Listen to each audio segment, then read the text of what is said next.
AMD has come out and confirmed that Radeon 7000 series, which is hilariously the second Radeon 7000 series. Yeah. This is the RX 7000 series, not to be confused with the HD 7000 series. Like, really? Really, you guys? Come on. I mean, between AMD, okay, remember when they released the 470 and 480? When it wasn't even that long after NVIDIA had a 470 and 480? Then they go and they change gears again. They're like, no, let's go back to numbers that we already used. This is hitting me a little bit because... This is the third generation of Radeon 7000s. I was talking... Wait. There was the original Radeon 7000. Oh my goodness. Yeah, I didn't even think about that. There are three! Three f***ing Radeon 7000s! How am I supposed to Google information about these things? Someone in Flowplane chat said CableMod is making a 90-degree adapter. I also read that they're making a 180, which is, I'm assuming, just a double turn. The other way. Yeah. Which is pretty sweet. Yeah, left angle and right angle. Yeah. That's an actual term, left angle. Yeah. It means the opposite of whatever the right angle version of that thing is. Yeah. I only became familiar with that as a product manager at NCIX when I was skewing like... what was the card? I think it was NVIDIA's 400 series, not to be confused with AMD's 400 series.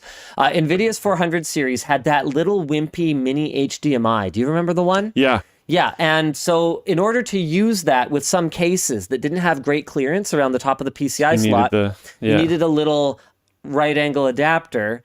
And so I was skewing up an alternate left angle one for like inverted cases. I don't remember why it needed to exist, but I was like skewing up these two items. I was like, how do I differentiate these? And one of the other product managers had to be like, oh yeah. So right angle is like that, and then left angle is that way. I'm like, okay, I will remember that forever. Yeah.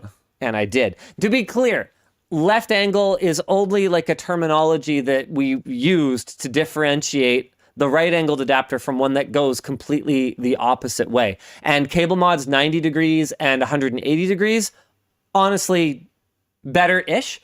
I mean, it's not really even, because 90 degrees which way? Yeah. 90 degrees down, 90 degrees up. It is down. It's down. I honestly just assumed it was two bends. I never saw the example, so I assumed it was like, it'll bring it all the way around. No, it would just be it would go the other way. Yeah, so it would be a left angle adapter. Yeah, that makes sense. You were talking about the 7000 series graphics cards. Yeah, left angle SATA cables. People are talking about those too. This is very similar to, right? Oh, hi Rod. So they go up. This is very similar to a conversation I was having with a Floatplane person earlier this week when they were talking about like how ancient some piece of hardware that they had was. And we just had Christmas party, 10th anniversary of the company. We've been doing this for 10 years. Didn't really hit me because time frames sometimes don't hit that hard. He was talking about this ancient piece of technology that he was still running. That was one of the first processors that I reviewed when I started working here. And I was like, whoa, it has been a long time. Wow, okay. Yeah, and HD 7000 series was something we were mainlining on test benches. Yep. Relatively early on. Back in the day. Yeah, it's been hilarious. But yeah, this is it's a bit of a spicy meatball. Yeah. I don't think it's a bad idea to skip. I don't think you're in the wrong. And I don't think I'm huffing copium. I think I'm pretty excited for AMD's new releases. We shot a video actually in the moments before I came over here to sit down and do WAN show that is pretty much a re-examination of AMD's current cards in the context of a really cool tool that we're going to be talking about that can help squeeze extra performance out of them with no cost of extra power consumption. Cool. So kind of like what people are doing with undervolting on the GeForce 40 series or with the latest CPUs. And you know what?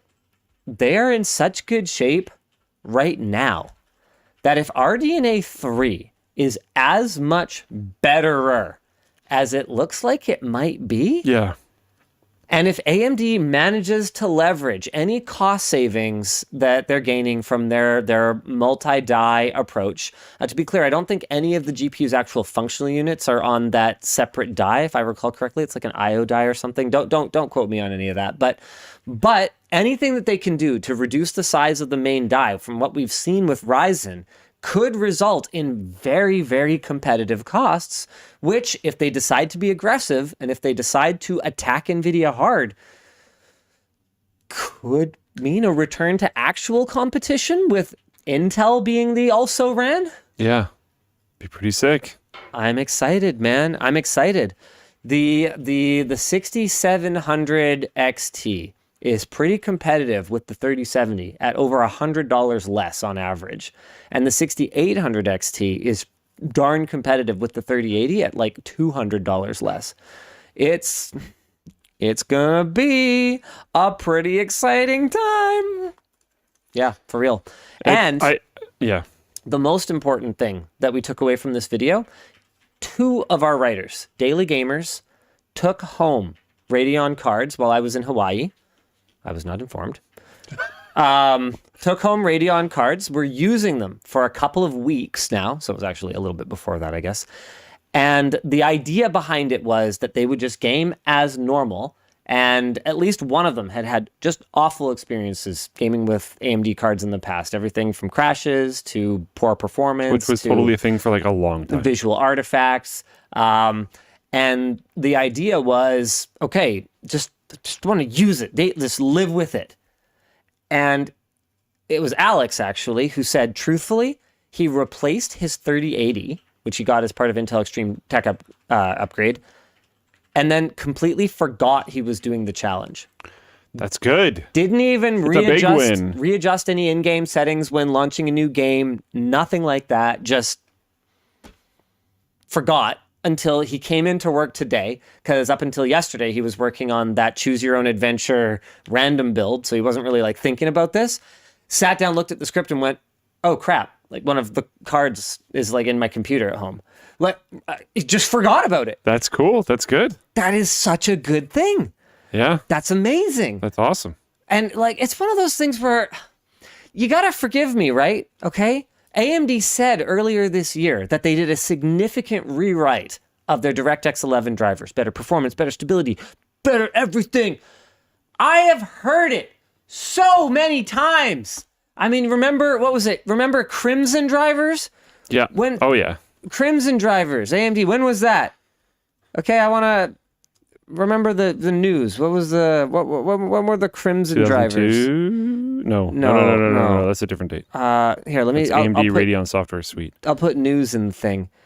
Maybe they still call them Crimson? I don't even remember the number of times, okay, that AMD has tried to pull me onto a conference call or do a presentation about how, no, really, our drivers are like better this time. I just don't care anymore. I just tune it out because it was not relevant. 2016, someone's saying. Is that right? I think that lines up. Because we still had so many problems. Do you remember when, I think you were in the middle of like, man, was it like Scrapyard Wars or like a review of a CPU or something? And I basically came in, this was at the old house, and I like came into the bench stand and I was like, do not put another AMD card on a test bench. Because it had delayed that day's shoot for the umpteenth fucking time, to the point where like someone was going to have to stay 3 hours late after work because we were getting like weird crashing or odd behavior. And we were so committed, like we couldn't just rip it out and retest everything. So we had to power through it. And I was just so tired of it. I have some vague memory of this. Someone said Crimson released November 2015. Yeah, Crimson was definitely one of them. Yeah, and you know what? Maybe it was a step forward. I don't care. It was not even close to good enough. Yeah. Not even close. And they had this whole presentation that they sent me about how much better it was this time and all the QA they were doing. I don't. So you'll have to forgive me. When I've heard something enough times and it's been untrue every single time, I stop believing it. So I stopped believing it. And, you know, it's part of my job is to be open-minded. Yeah. So I should have been more open-minded this time around, given it a shot. And you know what? Maybe after we're done the ARC challenge, maybe we should do an AMD challenge. Roll right into AMD challenge. Yeah. I'm down. Because, like, honestly, that was what inspired Alex to do this. The ARC challenge? It was when we did the stream, testing random games that the viewers suggested to us on ARC. And what he found as part of both the review and that challenge was that every test that Intel failed, well, AMD was fine. And so he's like prepping for this video. He's like, hold on a minute. This is not how I remember this going. Yeah. What is happening here? And it's funny because with this update, I feel like they're actually being quieter about it than they have with things like Crimson. Yeah. Well, they had nothing to talk about back then. That's fair. Want to buy our third effort rebadging this card again? The drivers are cool, we swear. So like, yeah, maybe that's it. But like, I'm not hearing a lot about it. Maybe they're waiting for the launch of the new GPUs and then they're going to hit it harder. But yeah, I wouldn't be surprised to see that they've got some exciting new features that they're going to go live with. And part of AMD's brand has been to go a little harder on backwards compatibility compared to NVIDIA. NVIDIA has been pretty, what would the word be, unabashed about just saying, hey, yeah, no, you have to buy the newest feature if you want to use this, whether it's the noise suppression, mic suppression, background noise thing, or whether it's DLSS 3. And to be clear, I get it. Sometimes NVIDIA has gone good guy, launched the feature with the new cards, where obviously the majority of the software development was focused, and then rolled it out to previous generations over time. I get it. Software development takes time. I feel very known right now. I get it. But AMD has generally tried to take a more backwards compatible approach, I feel, to new features, sometimes to their detriment, where like it just isn't very good. Yeah. Doesn't work very well, and maybe it could have been better and worked better if they had stayed a little more focused. But that's neither here nor there. The bottom line is that the news is looking pretty good for the upcoming RX 7000 launch, not to be confused with the HD 7000 or Radeon 7000. Do we wait to do the AMD iSwitch challenge thing for 7000? Yeah, well, we'll have to, because I believe the announcement is coming like soonish.